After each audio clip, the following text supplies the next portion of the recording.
Hi friends అందరికీ.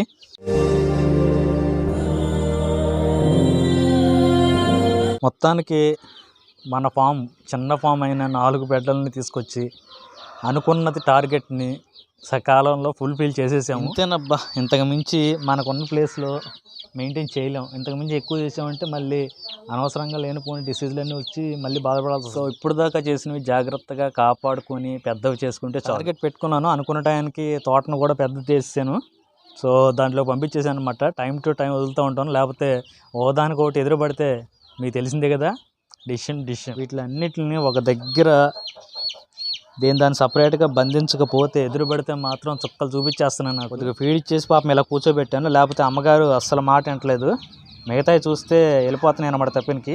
Friends, మొత్తానికి నేను అనుకున్న టార్గెట్ని అయితే పూర్తి చేశాను. 4 పెట్టలని పొదిగించి పిల్లల్ని తీయాలనుకున్నాను, అలాగే తీపిచ్చేసాను. మ్యాక్సిమం పిల్లల్ని తీశాను, కొన్ని కాలగర్భంలో కలిసిపోయాయి. ఇప్పటి వరకు 50% కంప్లీట్ చేసాము. ఇక్కడి నుంచి అసలు కథ మొదలవుద్ది.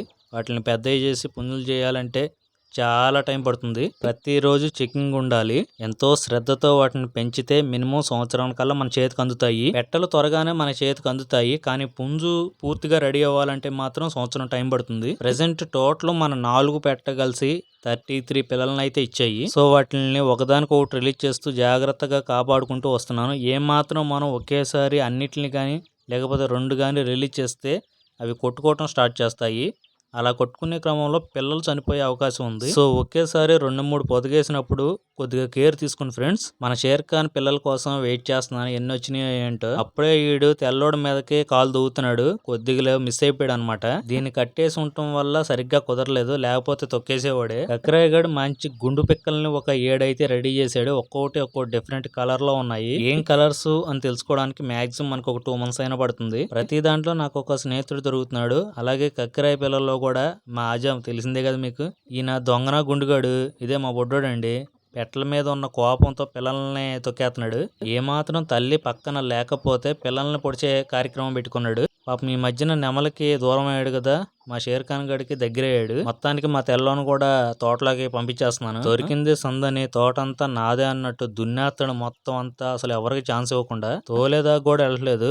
పిల్లలకి ఫుల్గా పెట్టేసి ఎప్పుడుకో కానీ రావట్లేదు. బయట తిండి కాకుండా మనమే ఇలా ఒక తోటని ఏర్పాటు చేసుకుని దాంట్లో ఇలా మొక్కలు పెంచుకుంటే వాటిలో ఉండే పురుగుల్ని ఆకుల్ని ఇలా తినటం వల్ల వాటికి చాలా ఆరోగ్యం. తెల్లోడి పిల్లలు మంచి జేమ్స్ లాగా తయారైన పక్షుల్లాగా ఎగురుకుంటూ వెళ్ళిపోతున్నాయి. ఉన్న వాటిల్లో మా కర్రోడు హైయెస్ట్ 15 పిల్లలు దించాడు, 2 మిస్ అయిపోయినాయి. విచిత్రం ఏంటంటే నేనైతే ఎక్స్పెక్ట్ చేశాను బ్లాక్ పిల్లలు వస్తాయని, కానీ ఒక్కటి కూడా రాలేదు. బ్లాక్ అండ్ వైట్ షేప్ లో ఒక్కటైతే వచ్చింది, అందుకని ముద్దుగా దాన్ని మా జుమాంజీ అని పిలుచుకుంటున్నాను. అట్లీస్ట్ వీడి కలర్ తో ఒకటైనా దిగిందని కొద్దిగా సంతోషంగా ఉన్నాను. వీడి మాత్రం ఎర్రోని అసలు వదలలేదు, తెగ ఎగబడి జురపాలు పైకి లేపి దాని దగ్గరికి వెళ్ళిపోతున్నాడు ఎందుకున్న పోట్లాటకి. మొత్తానికి బొడ్డోడు పెద్దోడయ్యాడు, కోతకు రెడీ. ఇంకా కర్రోని మాత్రం మన ఫామ్ లోనే బ్రీడింగ్ చేపించాము, కానీ డిఫరెంట్ కలర్స్ అన్ని పడినాయి.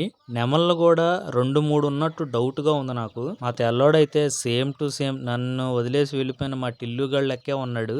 వాడిలో ఉండే ప్రేమ, కోపం, పిల్లల్ని అందివ్వటం, వచ్చిన పిల్లల్ని జాగ్రత్తగా పెంచి పెద్ద చేయటం, ఈ లక్షణాలు అన్ని మా టిల్లుగాడులో ఉన్నాయి. మాక్సిమం ఇప్పుడు ఉన్న 4 పెట్టలు మన దగ్గర ఉంటాయి. దీని ద్వారా వచ్చే పిల్లలు మాత్రం బయటికి వెళ్ళిపోతూ ఉంటాయి. పిల్లలు పెంచడంలో వీడు కూడా చాలా గ్రేట్, ఎందుకంటే పిల్ల మిస్ అవ్వకుండా వాటికి ఫీడ్ తినిపించడం కానీ, శత్రువులు అటాక్ చేస్తుంటే స్పీడ్ గా రియాక్ట్ అవ్వడం కానీ అన్ని లక్షణాలు కరెక్ట్ గా ఉన్నాయి దీంట్లో. ఓకే ఫ్రెండ్స్, మన వీడియోలు మీకు నచ్చినట్టయితే ప్లీజ్ లైక్ చేయండి. అలాగే మరిన్ని మన లేటెస్ట్ వీడియోల కోసం ప్లీజ్ సబ్స్క్రైబ్.